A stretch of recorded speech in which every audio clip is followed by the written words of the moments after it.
100萬，仲送一個粵澳兩地車牌，哇！真係好抵。今日帶大家嚟拱北呢度睇一個雙口岸物業。咁我哋前面呢就係青茂口岸啦。咁我哋依家發展商搞活動，100萬，仲送一個粵澳兩地車牌，哇！真係好抵。直線距離離我哋青茂口岸都係800米嘅距離啫。咁我依家睇到咧粵海國際花園，再往前少少咧就係我哋嘅樓盤啦。咁如果有興趣嘅朋友，跟我上樓睇房。而且我哋係70年產權嘅住宅嚟嘅。咁如果我哋喺澳門過關咧，即係出嚟左手邊就係到個青茂口岸，直接過嚟咧幾分鐘嘅路程。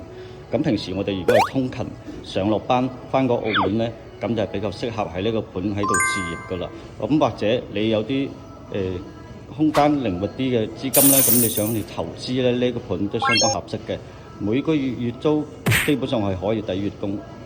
好，依家咁嚟到我哋35平方呢個一房一廳啦，咁可以睇到咧，我哋入戶嘅防盜門咧，同埋指紋密碼鎖，一面整面嘅牆咧，衣櫃、鞋櫃全部做好晒嘅。咁我哋洗手間嘅衛浴啦，同埋洗手盆啦、玻璃門啦，依家見到嘅全部都係做好交到俾我哋。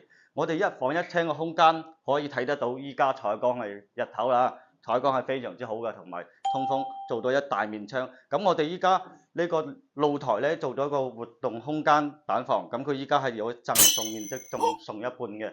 呢個房間喺拱北口岸隔離嘅喎，500米距離，依家可以租3500一個月。咁我哋廚房二樓個冰箱櫃啊，同埋3件套啊、消毒碗櫃嗰啲全部都有做好晒嘅，抽油煙機咁啦。